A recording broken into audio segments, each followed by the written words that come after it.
എടാ വിശാലേ, എന്തോ? കഴിഞ്ഞ ദിവസം എന്റെ ഒരു ഫ്രണ്ട് വിളിച്ചു. ഉം, ദുബായിൽ നിന്നാണ് വിളിച്ചത്. ഉം, അപ്പൊ അവൻ ഇങ്ങനെ വിളിച്ചിട്ട് കുറെ നേരം ഇങ്ങനെ സംസാരിച്ചു. കുറെ കാര്യങ്ങൾ ഇങ്ങനെ പറഞ്ഞു, പണ്ട് കോളേജിലെ കാര്യങ്ങളൊക്കെ പറഞ്ഞു. ഉം. അതെല്ലാം കഴിഞ്ഞിട്ട് ആശാൻ അവസാനം അങ്ങ് ഭയങ്കര സെന്റി. എന്ത്?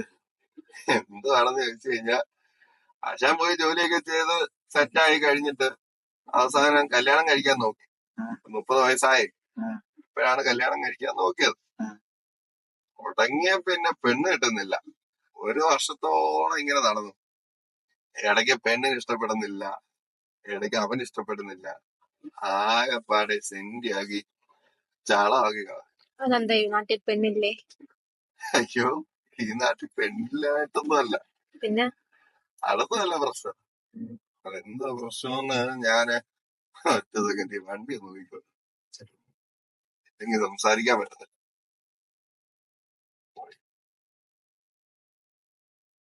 എല്ലാവർക്കും ഇപ്പൊക്കെ പറ്റും. Okay okay, set.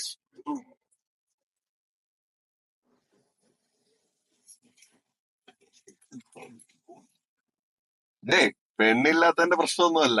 പിന്നെ ആ, അതായത് നമുക്കിപ്പോ ഒരു കേരളത്തിലെ ഒരു സിറ്റുവേഷൻ ഒക്കെ വെച്ച് നോക്കുകയാണെന്നുണ്ടെങ്കിൽ, എന്താ കണക്കൊക്കെ പറയുന്ന കേട്ട 1084 സ്ത്രീകളുണ്ട് 1000 പുരുഷന്മാർക്ക്. അതാണ് നാട്ടിലെ കണക്ക്. അതുകൊണ്ട് പെണ്ണില്ലെന്നൊന്നും പറയാനൊന്നും പറ്റത്തില്ല. ഇത് വേറെ കുറച്ച് പ്രശ്നങ്ങളാ. അതായത് ഇപ്പൊ നമ്മൾ പറയുമല്ലോ, ഈ 90s, അതേപോലെ തന്നെ 20s, അങ്ങനെ പറയുമല്ലോ. Generation gap. ആ ഒരു ജനറേഷൻ ഗ്യാപ്പ് അത് ഭയങ്കരമായിട്ട് ഇതിനെ ബാധിക്കുന്നുണ്ട്. എങ്ങനെയാന്ന് ചോദിച്ചു കഴിഞ്ഞാല്, ഇപ്പം 90s, അതായത് ഞാനൊക്കെ 90s കിഡാണ്. 90s കിഡ് എന്ന് വേണേ പറയാം. അതായത് ഞങ്ങളൊക്കെ 30s അടുക്കുകയാണ്. അപ്പൊ നമ്മളെ സംബന്ധിച്ചിടത്തോളം നമ്മളൊരു പ്രായം കഴിഞ്ഞിട്ട് നമ്മളിപ്പോ ജോലി തേടി പോന്നു. ജോലി കിട്ടാൻ തന്നെ ഒരുപാട് സമയം എടുത്തു. കാര്യം നമുക്ക് ഇപ്പോഴത്തെ കൂട്ട് ഇപ്പം ഞാനൊക്കെ പറയുന്ന പോലെ കോഴ്സിനെ പറ്റിയോ ഒന്നും പറഞ്ഞു കൊടുക്കാൻ ഒന്നും ആരും ഇല്ലായിരുന്നല്ലോ. അങ്ങനെ വന്നപ്പം എന്താണ് നമുക്ക് പറ്റിയ ട്രേഡ് കാര്യങ്ങളെന്നൊക്കെ നോക്കി എത്തി കണ്ടുപിടിച്ച് നമ്മൾ അതേപോലെ തന്നെ ഇപ്പം വെളിയിൽ ദുബായിലാണെങ്കിൽ ദുബായിൽ, അല്ലെങ്കിൽ ഇപ്പൊ കഴിഞ്ഞ ദിവസം എന്റെ ഒരു ഫ്രണ്ട്, എന്റെ പ്രായമുണ്ട്, 27-28 വയസ്സുണ്ട്. അവൻ ഇപ്പോഴാണ് കാനഡയിലോട്ട് ഇപ്പൊ പോയിട്ടുണ്ട്. എന്തിനാ പോയെന്ന് അവനും അറിയത്തില്ല, എന്തിനും അറിയത്തില്ല. അവൻ രക്ഷപ്പെടാൻ ഇനിയിപ്പോ അതേ ഉള്ളു വഴി എന്നും പറഞ്ഞാ പോയേക്കുന്നത്. അങ്ങനെ ദിശാബോധം ഇല്ലാത്ത രീതിയിലായിരുന്നു അവരുടെ ആ ഒരു 20s, അതായത് 20 വയസ്സ് 25 വയസ്സുള്ള ടൈമിലൊക്കെ അങ്ങനെയൊക്കെ ആയിരുന്നു. അപ്പൊ അങ്ങനെയൊക്കെ ആയിട്ട് ഇവര് പോയ ടൈമില് ഇവരെ സംബന്ധിച്ചിടത്തോളം എന്താ, ഒന്ന് സെറ്റിൽ ആവാൻ ടൈം എടുത്തു. അപ്പൊ ഇവര് സെറ്റിൽ ആയി കഴിഞ്ഞിട്ട് പെണ്ണിനെ നോക്കുക, അങ്ങനെ അങ്ങ് കരുതിക്കോ. ഒരു 25 വയസ്സ് കഴിഞ്ഞതിന് ശേഷമായിരിക്കും അവർക്ക് അപ്പൊ എന്തായാലും പെണ്ണിനെ നോക്കാൻ പറ്റുന്നത്. കാര്യം വീട് സെറ്റിൽ ചെയ്യണം, കടങ്ങൾ തീർക്കണം, പെങ്ങളെ കെട്ടിക്കാനുണ്ടെങ്കിൽ പെങ്ങളെ കെട്ടിക്കണം. ഇതെല്ലാം തീർത്തിട്ട് വരുമ്പോഴത്തേന് എന്തായാലും ആ ഒരു ടൈമെങ്കിലും ആവും. 28, 29, 30 ആ ഒരു ടൈം ആവും. അപ്പൊ ആ ഒരു ടൈം ആവുമ്പം പെണ്ണ് നോക്കുമ്പം നമ്മുടെ സെയിം പ്രായത്തിലുള്ളവർ എന്തായാലും കെട്ടിപ്പോയിട്ടുണ്ട്. അവരെന്തായാലും ഞങ്ങളെക്കാട്ടി മുന്നുള്ള ജനറേഷനിൽ നിന്ന് കെട്ടിപ്പോയിട്ടുണ്ട്. കാര്യം സെയിം പ്രായത്തിലുള്ള കുട്ടികളെ എന്തായാലും കിട്ടുന്നില്ല. പിന്നെ താഴോട്ട് നോക്കണം. താഴോട്ട് നോക്കി നോക്കി വരുമ്പം ഇപ്പൊ 20, 21 വയസ്സുള്ളവന്മാരുടെ കല്യാണം കഴിഞ്ഞേക്കുക. ആ 25 വയസ്സിന് താഴെയുള്ളവന്മാരുടെ കല്യാണം കഴിഞ്ഞിട്ടുണ്ട്. അപ്പൊ അങ്ങനെ സിറ്റുവേഷൻ വരുമ്പം അവർക്ക് 1-2 വയസ്സിന് എളുപ്പമുള്ള പിള്ളേരെ അവരും കെട്ടുക. അങ്ങനെ നോക്കുമ്പോ അവരുടെ കല്യാണം കഴിഞ്ഞു, ഇവരുടെ കല്യാണം കഴിഞ്ഞു. സെയിം പ്രായമുള്ളവരുടെ കല്യാണം കഴിഞ്ഞു, തൊട്ട് 5-6 വയസ്സ് ഗ്യാപ്പുള്ളവരുടെ കഴിഞ്ഞു. പിന്നെ നോക്കുമ്പോ പിന്നെ പെൺകുട്ടികളുണ്ട്, ഇല്ലെന്ന് പറയുന്നില്ല, പിന്നെ പെൺകുട്ടികൾ വരുന്നുണ്ട്. പക്ഷെ ആ പെൺകുട്ടികളെ സംബന്ധിച്ചിടത്തോളം എന്താ, ആ ഒരു 7 അല്ലെങ്കിൽ 8 വയസ്സിനൊക്കെ വ്യത്യാസം കാണും. എന്നാ ഈ പറയുന്ന പയ്യന്മാരുമായിട്ട് 7 അല്ലെങ്കിൽ 8 വയസ്സിനൊക്കെ വ്യത്യാസം കാണും.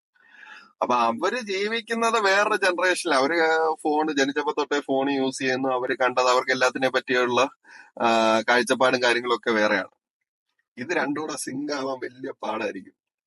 അതേപോലെ തന്നെ അവർക്ക് ഭയങ്കര വിദ്യാഭ്യാസമായിരിക്കും. അവർ ഓവർ ക്വാളിഫൈഡ് ആയിരിക്കും. ഇപ്പൊ നമ്മുടെ സത്യം പറഞ്ഞു കഴിഞ്ഞാൽ മിക്കവാറും ഉള്ളവർക്കൊക്കെ 10 അല്ലെങ്കിൽ +2 ആ ഒരു വിദ്യാഭ്യാസം, അതല്ലെന്നുണ്ടെങ്കിൽ ഡിഗ്രി, ആ ഒരു ടൈമൊക്കെ ആയിരിക്കും. നമ്മൾ ഈ 20s കുട്ടികളെ എടുത്ത് നോക്കുക, അതായത് ഈ കല്യാണം കഴിക്കാനുള്ള പെൺകുട്ടിയെ എടുത്ത് നോക്കുക. അപ്പൊ അവരെ നോക്കുമ്പോഴെന്ന് പറഞ്ഞു കഴിഞ്ഞാൽ അവര് നല്ല ക്വാളിഫൈഡ് ആയിരിക്കും. അവർക്ക് ഡിഗ്രി ഉണ്ട്, PG ഉണ്ട്, ഇതെല്ലാം ഉണ്ട്. അതേപോലെ തന്നെ ഇപ്പൊ ഈ കഷ്ടപ്പെട്ട് വരുന്ന നമ്മുടെ ഈ പ്രായത്തിലുള്ള, ഞാൻ മുമ്പേ പറഞ്ഞ അവന്റെയൊക്കെ വെച്ച് നോക്കുമ്പോൾ അവർക്ക് വലിയ വിദ്യാഭ്യാസം ഇല്ലെങ്കിൽ കൂടി എന്താ അപ്പൊ ആ ഒരു +1, സോറി 10+2 ആ ഒരു, അല്ലെങ്കിൽ മാക്സിമം ഡിഗ്രി അത്രയൊക്കെ ഉള്ളൂ. മറ്റവർക്ക് PG അങ്ങനെ കുറെ ക്വാളിഫൈഡും അവരുടെ രീതികളും അവരുടെ ലൈഫ് സ്റ്റൈലും കാര്യങ്ങളും എല്ലാം ഇത് തമ്മിലെല്ലാം ഭയങ്കര വ്യത്യാസമായിരിക്കും. അപ്പൊ ഇത് രണ്ടും കൂടെ സിങ്ക് ആവുക എന്നുള്ളത് വലിയ പാടാ. അപ്പൊ അതാണ് ഈ ഒരു പ്രശ്നത്തിലെ ഏറ്റവും മൂല്യ കാരണം, ഒന്നാമത്തെ കാരണം. പിന്നെ നമുക്ക് രണ്ടാമത്തെ ഒരു കാരണം എന്ന് പറഞ്ഞു കഴിഞ്ഞാൽ ഇപ്പോഴത്തെ റിലേഷൻഷിപ്പിനോടുള്ള ഒരു കാഴ്ചപ്പാട്. ഇപ്പൊ ഷിപ്പുകളുടെ കാല, റിലേഷൻഷിപ്പ്, പിന്നെ മറ്റെന്തോ സിറ്റുവേഷൻഷിപ്പ്, അങ്ങനെ കുറെ ഷിപ്പുകളുണ്ട്. എന്തൊക്കെയാന്ന് എനിക്ക് കൃത്യമായിട്ട് അറിയത്തില്ല. അപ്പം ഇപ്പോഴത്തെ കുട്ടികൾക്ക്, അല്ലെങ്കിൽ ഇപ്പോഴത്തെ പെൺകുട്ടികൾ ആൺകുട്ടികൾ രണ്ടും എടുത്തോ, രണ്ടുപേർക്കും എന്താ ഇപ്പം കല്യാണം കഴിക്കുക, അല്ലെങ്കിൽ ഒരാളെ സ്നേഹിക്കുക, പ്രേമിക്കുക, അതിന് പണ്ടത്തെ അത്രയും ഡീപ്പായിട്ടൊക്കെ ചെയ്യുന്ന ആൾക്കാർ ഭയങ്കര കുറവാണ്.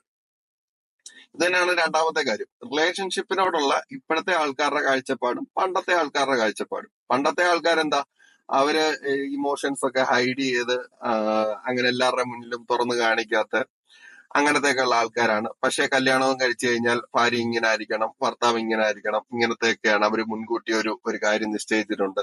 അങ്ങനെയാണ് അവര് പോകുന്നത്. അപ്പൊ ആ രീതിയിലാണ് അവരുടെ കാര്യങ്ങൾ. അപ്പം അവരുടെ കാഴ്ചപ്പാട് ഇതും. മറ്റവരെന്ന് പറഞ്ഞു കഴിഞ്ഞാൽ ഓക്കെ, ഇപ്പൊ ഇല്ലെങ്കിൽ ഇപ്പൊ ഇല്ല, കഴിഞ്ഞു, വിട്ടു, ഇഷ്ടപ്പെട്ടില്ല, വിട്ടു, അടുത്ത എടുത്തു. അങ്ങനെ പെട്ടെന്ന് പെട്ടെന്ന് പെട്ടെന്ന് മാറ്റാൻ പറ്റുന്ന ഒരു മെന്റാലിറ്റിയാണ് പുതിയ ആൾക്കാർക്ക്. അപ്പൊ ഇത് രണ്ടും എന്ന് പറഞ്ഞു കഴിഞ്ഞാൽ എന്താ, നമ്മൾ ഈ അലുവയും മത്തിക്കറിയും തമ്മിലുള്ള വ്യത്യാസമുണ്ട് ഇത് രണ്ടും തമ്മിൽ. അപ്പൊ ഇതാണ് മെയിൻ പ്രശ്നം. അപ്പം ഇതിനൊരു റെമഡി എന്താണുള്ളത്? ഇതിന് റെമഡി എന്ന് പറഞ്ഞു കഴിഞ്ഞാല് ഇതിന് റെമഡി ഉണ്ട്. റെമഡി, എല്ലാത്തിനും പരിഹാരം ഉണ്ടല്ലോ. ഇതിന് റെമഡി എന്ന് പറഞ്ഞു കഴിഞ്ഞാൽ നമ്മള് മരുന്ന് കൊടുക്കത്തക്കോണം ഉള്ള അങ്ങനത്തെ റെമഡികളൊന്നുമില്ല. പിന്നെ എന്താ, ആൺകുട്ടിയും പെൺകുട്ടിയും ചില കാര്യങ്ങൾ അഡ്ജസ്റ്റ് ചെയ്യണം. അഡ്ജസ്റ്റ് ചെയ്തെങ്കിൽ മാത്രമേ ഒരു ബന്ധം മുമ്പോട്ട് പോകാൻ പറ്റുള്ളൂ, ഒന്നാമത്തെ കാര്യം. രണ്ടാമത്തെ കാര്യം എന്ന് പറഞ്ഞു കഴിഞ്ഞാല് ഇവര് തമ്മില് എല്ലാ കാര്യങ്ങളും തുറന്ന് സംസാരിക്കണം. പിന്നെന്താ, അങ്ങോട്ടും ഇങ്ങോട്ടും എന്താണ് നമ്മുടെ കാര്യങ്ങൾ എന്താണ്, ഇത് അങ്ങോട്ടും ഇങ്ങോട്ടും സംസാരിക്കണം. ഈ ഒരു ജനറേഷൻ ഗ്യാപ്പിന്റെ കാര്യങ്ങള് കുറച്ച് ഉൾക്കൊള്ളാൻ പെൺകുട്ടികൾ തയ്യാറാവണം. ആദ്യം പെൺകുട്ടികൾ തന്നെ അതിനകത്ത് ആ കാര്യങ്ങൾ എങ്ങനെയാണ്, അതേപോലെ തന്നെ ഇത്തരം ജനറേഷൻ ഗ്യാപ്പ് ഉണ്ട്, ഈ കാര്യങ്ങൾ, അപ്പൊ അവരുടെ കാഴ്ചപ്പാട് കുറച്ച് ബായ്ക്കാണ്, അവർ ജീവിച്ചിരുന്നത് ബായ്ക്കാണ് എന്നുള്ള കാര്യങ്ങൾ മനസ്സിലാക്കാൻ പെൺകുട്ടികൾ തയ്യാറാവണം. വിദ്യാഭ്യാസം ഇല്ലാത്തത് അവരുടെ തെറ്റോ കാര്യങ്ങളോ ഒന്നും ആയിട്ട് കാണരുത്. ഇത്തിരി ഏറ്റക്കുറിച്ചിലേ ഉള്ളൂ, പക്ഷെ അവർക്ക് ലൈഫ് എക്സ്പീരിയൻസ് കാര്യങ്ങളും ഉണ്ട്. അവര് നല്ല രീതിയിൽ കഷ്ടപ്പെടുന്നുണ്ട്, അവർക്ക് പൈസയുടെ മൂല്യം കാര്യങ്ങളൊക്കെ അറിയാം. ഇങ്ങനെയുള്ള കാര്യങ്ങൾ പെൺകുട്ടികൾ മനസ്സിലാക്കാൻ ശ്രമിക്കുക. പിന്നെ ആൺകുട്ടികളുടെ കേസ് എന്ന് പറഞ്ഞാല് പണ്ടത്തെ കൂട്ട് ഈ ഇമോഷൻസ് ഹൈഡ് ചെയ്തും, അതേപോലെ തന്നെ എന്താ, കല്യാണം കഴിഞ്ഞു, അത് കഴിഞ്ഞ് കഴിഞ്ഞാൽ ഇന്ന ടൈമിനുള്ളിൽ കുട്ടികൾ വേണം, അത് കഴിഞ്ഞിട്ട് പിന്നെ അവരെ വളർത്തണം, ഇത് മാത്രമായിട്ട് ജീവിതം, അങ്ങനത്തെ ഒരു കാഴ്ചപ്പാടിൽ ഇന്ന് ഒരു പെൺകുട്ടി നിൽക്കത്തില്ല. ആ കാര്യം സത്യം പറഞ്ഞു കഴിഞ്ഞാൽ ആൺകുട്ടികൾ മനസ്സിലാക്കണം. അവരെന്ന് പറഞ്ഞു കഴിഞ്ഞാൽ പെൺകുട്ടികൾ, അവർക്ക് വിദ്യാഭ്യാസം ഉണ്ടെന്ന് പറഞ്ഞാൽ അവർ ലോകം കുറെ കൂടുതൽ അവർ കാണുന്നുണ്ട്. അവർക്ക് ആൺകുട്ടികളെക്കാട്ടി മുകളിലോട്ടല്ല, ആൺകുട്ടികൾക്കൊപ്പം നിന്ന് അതേ രീതിയിൽ തന്നെ ജീവിക്കണമെന്നുണ്ട് അവരുടെ മനസ്സിൽ. അപ്പൊ ആ കാര്യം മനസ്സിലാക്കണം. അതേപോലെ തന്നെ അവരുടെ സ്വപ്നങ്ങൾക്കും അവരുടെ ആഗ്രഹങ്ങൾക്കും ഈക്വലി നമ്മൾ വാല്യൂ കൊടുക്കണം. അതേപോലെ തന്നെ മാക്സിമം ഇമോഷൻസ്, സ്നേഹവും കാര്യങ്ങളും പ്രകടിപ്പിക്കാൻ നോക്കണം.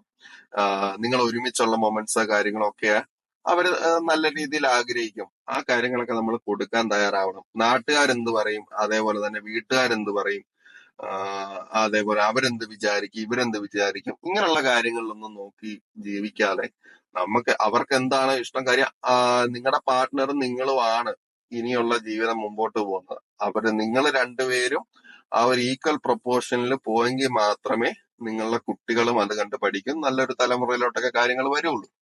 അപ്പം അറ്റ്മോസ്റ്റ് നിങ്ങൾക്ക് നാളെ ഇനി എന്തുണ്ടായാലും ഈ പറഞ്ഞ പോലെ ഈ ബന്ധുക്കാരോ നാട്ടുകാരോ ഒന്നും ആയിരിക്കില്ല. നിങ്ങൾക്ക് ഉണ്ടാവുന്നത് നിങ്ങളുടെ പാർട്ട്ണർ തന്നെ ആയിരിക്കും. അപ്പൊ ആൺകുട്ടികള് ആ ഒരു രീതി, കൺസിഡറേഷൻ ഒന്നും ഞാൻ ഒരിക്കലും പറയത്തില്ല, അത് തെറ്റാണ്, അങ്ങനെയല്ല പറയുന്നത്. കാര്യം അവർക്ക് കൺസിഡറേഷൻ കൊടുക്കാനോ അവർക്ക് സ്വാതന്ത്ര്യം കൊടുക്കാനോ നിങ്ങളൊരാളല്ല, സത്യം പറഞ്ഞാൽ നിങ്ങൾ ആളല്ല. പക്ഷെ ഈക്വലി അങ്ങോട്ടും ഇങ്ങോട്ടും ഒരു ബഹുമാനം വേണം. ഈക്വലി ഈ പറഞ്ഞ കാര്യങ്ങൾ അങ്ങോട്ടും ഇങ്ങോട്ടും ഉണ്ടാവണം. ആൺകുട്ടികള് പഴയ രീതിയിൽ, അതായത് നമ്മുടെ അച്ഛനും അമ്മയും എങ്ങനെ ജീവിച്ചോ അതേപോലെ അല്ല നമ്മൾ ജീവിക്കുന്നത്. ആ ഒരു കാലഘട്ടം മാറി, അതിനകത്ത് വ്യത്യാസം മാറി.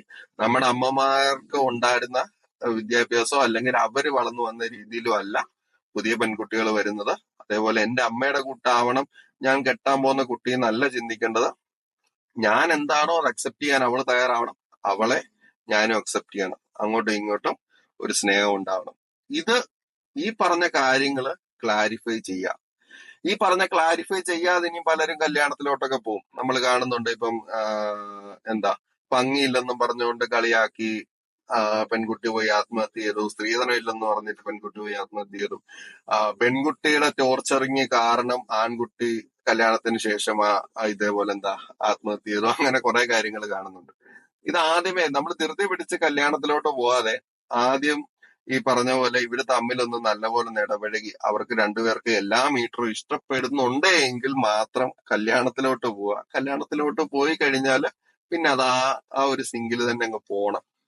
മാക്സിമം ഡിവോഴ്സോ അല്ലെങ്കിൽ അങ്ങനെ എന്തെങ്കിലും കാര്യത്തിലോട്ട് പോവാതിരിക്കുക.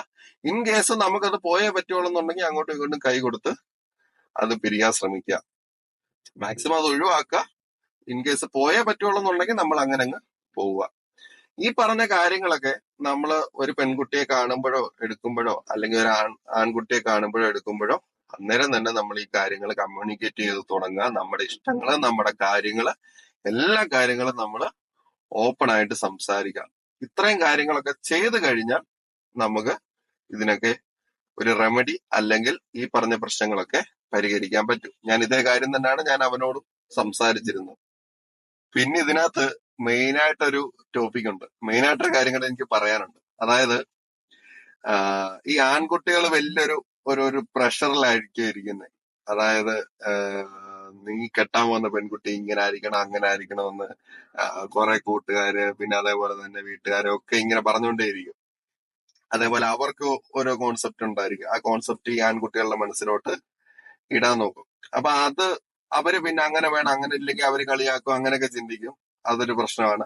പിന്നെ ഈ ബന്ധുക്കാരും അവരൊക്കെ പറയും പെൺകുട്ടികൾ പറയുന്ന കേൾക്കരുത്, അവര് പറയുന്ന അനുസരിച്ച് അതുകൊണ്ട് വലിയ തെറ്റാണ്. ഇങ്ങനെയൊക്കെ കുറെ കാര്യങ്ങൾ പറയും. അപ്പൊ ഇത് പറയും തോറും ഇതിങ്ങനെ പറഞ്ഞുകൊണ്ടേ ഇരിക്കുമ്പം അവരുടെ മനസ്സിലും ഇതിങ്ങനെ കയറും. അപ്പൊ അങ്ങനെ ചെയ്യരുത്, അങ്ങനെ ചെയ്യരുത്, അങ്ങനെ ചെയ്യരുത്. അത് പണ്ടത്തെ ആണുങ്ങളാണെന്നുണ്ടെങ്കിൽ അങ്ങനെ പറയുമ്പോ പെണ്ണുങ്ങൾ അവർക്ക് വേറെ ജീവിത മാർഗമോ കാര്യങ്ങളോ ഒന്നും ഇല്ലല്ലോ. അവർക്ക് ഇൻഡിപെൻഡന്റ് ആവാൻ പറ്റത്തില്ല. അവരുടെ ജീവിതം എന്തായാലും എന്നൊക്കെ കരുതി അവർ അവസാനം ആ രീതിയിൽ അങ്ങ് പോകും. പക്ഷെ ഇപ്പോഴത്തെ പെൺകുട്ടികൾക്ക് അങ്ങനെ അവരുടെ അടുത്ത് ഇതേപോലെ ഞാൻ ആണാണ്, ഞാൻ ഭരിക്കും, അങ്ങനെയൊക്കെ പറഞ്ഞങ്ങോട്ട് ചെന്ന് കഴിഞ്ഞാല് അവരിട്ടിട്ടോ കാര്യം അവർക്ക് വിദ്യാഭ്യാസം ഉണ്ട്. അവർക്ക് എങ്ങനെ പോയാലും ഒരു 10,000 15,000 രൂപയ്ക്ക് ജോലിക്ക് അവർക്ക് എങ്ങനെ പോയാലും ജീവിക്കാനുള്ള വഴിയുണ്ട്. അപ്പൊ അവര് സ്വാഭാവികമായിട്ടും ഇട്ടിട്ട് പോകും. അവിടാണ് പ്രശ്നം തുടങ്ങുന്നത്.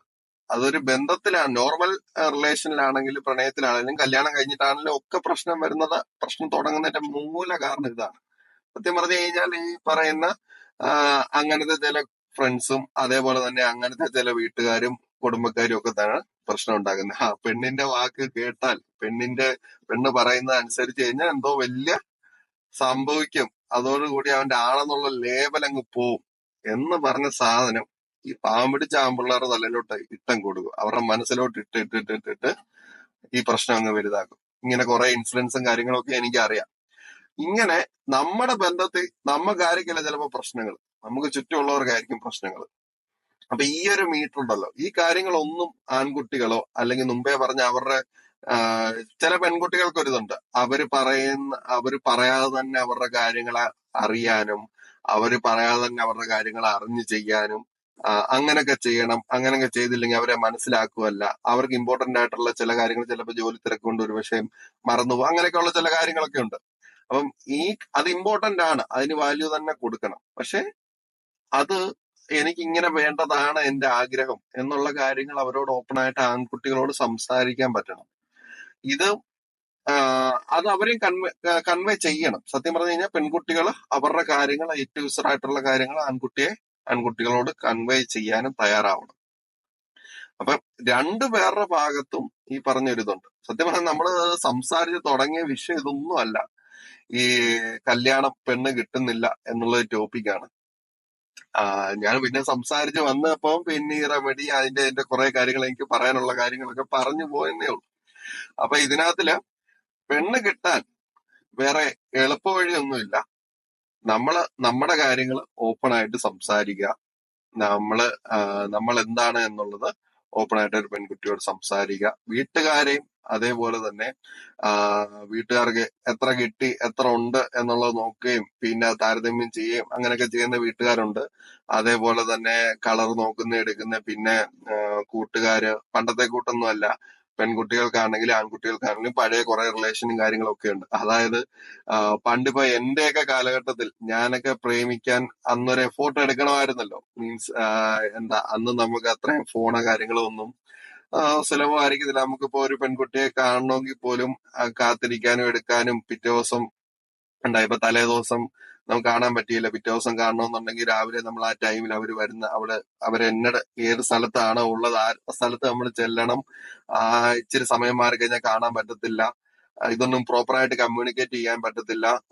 അതേപോലെ ഇടയ്ക്ക് നമ്മൾ ലെറ്റർ കൊടുക്കണം. അതേപോലെ അല്ലെന്നുണ്ടെങ്കിൽ 100 മെസ്സേജ് ഒക്കെ അയക്കാൻ പറ്റുന്ന ഒരു കാലഘട്ടമൊക്കെ ഉണ്ടായിരുന്നു. ഒരു ദിവസം 100 മെസ്സേജ് മാത്രമേ നമുക്ക് അയക്കാൻ പറ്റുള്ളൂ. ആ 100 മെസ്സേജിൽ ഇപ്പൊ കാമുകിക്ക് ഇത്രയും മെസ്സേജ് നമ്മൾ മാറ്റി വെക്കണം. അങ്ങനെ എണ്ണിയൊക്കെ മെസ്സേജ് അയച്ചുകൊണ്ടിരുന്ന ഒരു കാലഘട്ടം ഉണ്ടായിരുന്നു ഈ 90s. അപ്പം ആ കാലഘട്ടത്തിൽ നമ്മള് പ്രണയിച്ചപ്പോ നമുക്കൊരു ഒരു എഫോർട്ട് ഇടാനുണ്ടായിരുന്നു. പക്ഷെ ഇന്ന് കുറച്ചൊരു എളുപ്പമാണ്. ഇന്ന് നമുക്ക് പെട്ടെന്ന് ചാറ്റ് ചെയ്യാം, പെട്ടെന്ന് സെറ്റ് ചെയ്യാം എന്ന് പറയുന്ന ഒരു കാഴ്ചപ്പാട്. അതേപോലെ തന്നെ പെട്ടെന്ന് ഉപേക്ഷിക്കുകയും ചെയ്യാം. അപ്പം ഈ രണ്ട് ജനറേഷൻ തമ്മിലുള്ള ഒരു ഈസിനെസ് ആണ്. അതായത് പണ്ട് എടുത്ത എഫോർട്ട് എടുക്കുന്നവർക്ക് എപ്പോഴും ഒരു വില കൂടുതൽ കിട്ടും. എന്നാ ഇപ്പം കുറച്ചുകൂടി എളുപ്പമായതുകൊണ്ട് എന്നാ ഇപ്പം വാല്യൂ കൊടുക്കുന്നവരും ഉണ്ട് കേട്ടോ. ഞാൻ അടച്ച് ആക്ഷേപിക്കുന്നതല്ല, ഞാൻ പൊതുവേ ഉള്ളൊരു കാര്യം പറഞ്ഞു. അപ്പൊ സിമ്പിൾ ആയിട്ട് നമുക്ക് ഈ ടോപ്പിക്ക് പറഞ്ഞ് നിർത്തുന്ന എങ്ങനെയാന്ന് വെച്ച് കഴിഞ്ഞാല് അങ്ങോട്ടും ഇങ്ങോട്ടും ഓപ്പൺ ആയിട്ട് സംസാരിക്കുക. പെൺകുട്ടികൾ കുറച്ച് കാര്യങ്ങൾ അക്സെപ്റ്റ് ചെയ്യുക. പെൺകുട്ടികൾ ഈ പറഞ്ഞ പോലെ ഇവർക്ക് ഇന്ന പോലെ കാര്യങ്ങളുണ്ട്, അവര് ഇന്ന കാര്യം കൊണ്ടാണ് അവർക്ക് അത്രയും പഠിക്കാൻ പറ്റാതെ പോയത്, അവർക്ക് ഇത്ര ഏജ് ആയത് ഒരു തെറ്റല്ല. അത് ആ രീതിയിൽ പെൺകുട്ടികൾ കാര്യങ്ങൾ അക്സെപ്റ്റ് ചെയ്യാൻ ശ്രമിക്കുക. അതേപോലെ തന്നെ ഇപ്പോഴത്തെ പുതിയ പെൺകുട്ടികളെ നമ്മുടെ അമ്മമാരുമായിട്ടോ മറ്റേ പെൺകുട്ടികളുമായിട്ടോ കമ്പയർ ചെയ്യാതെ അവരുടെ ഇൻഡിവിജ്വാലിറ്റി അംഗീകരിക്കുക, അവരുടെ സ്വപ്നങ്ങളെ അംഗീകരിക്കുക, അതിനെ അംഗീകരിക്കാൻ ആൺകുട്ടികളും തയ്യാറാവുക. ഇവർ രണ്ടുപേരും ഒരു കോംപ്രമൈസ്, ഒരു പാലം ഇട്ട അങ്ങോട്ടും ഇങ്ങോട്ടും ഉണ്ടല്ലോ എന്ന പോലെ രണ്ടുപേരും അങ്ങോട്ടും ഇങ്ങോട്ടും ഈ ഒരു കോംപ്രമൈസിൽ എത്തുക. ദയവ് ചെയ്ത് സ്നേഹനിധികളായ ബന്ധുക്കാരും കുടുംബക്കാരും പിന്നെ സുഹൃത്തുക്കളും അവരുടെ ഇടയിലോട്ട് കയറാതിരിക്കുക. അവരവരുടെ ജീവിതം അവര് ജീവിച്ചോളും. ഇത്രയും കാര്യമുള്ളൂ. ഈ പറഞ്ഞ 3 കാര്യങ്ങൾ ശ്രദ്ധിച്ചു കഴിഞ്ഞാൽ ഇപ്പം കണക്കനുസരിച്ച് പെൺകുട്ടികൾ കൂടുതലാണ്. അപ്പൊ ആ ഒരു പ്രശ്നം ഉണ്ടാകത്തില്ല. ലൈഫ് സെറ്റിലായിട്ട് തന്നെ പോകും. ഞാൻ എന്റെ ഫ്രണ്ടിനോട് അവനോട് ഈ കാര്യങ്ങൾ പറഞ്ഞിട്ടുണ്ട്. ഈ ഒരു ബുദ്ധിമുട്ട് ആർക്കും ഉണ്ടാകാതിരിക്കട്ടെ. ഇത്രയേ ഉള്ളൂ എനിക്ക് ഈ വിഷയത്തിൽ പറഞ്ഞു തീർക്കാൻ. നമുക്കപ്പോ പോയാലോ? സമയം ഇത്ര വൈകി, നമ്മൾ ഇത്രയും ലേറ്റ് ആയി. നമുക്ക് പോകാനുണ്ടായിരുന്നു. ഈ ടോപ്പിക്ക് വന്നോണ്ടങ്ങ് പറഞ്ഞു, മനസ്സിൽ തോന്നിയോണ്ടങ്ങ് പറഞ്ഞു. അപ്പൊ ശരി, ബൈ.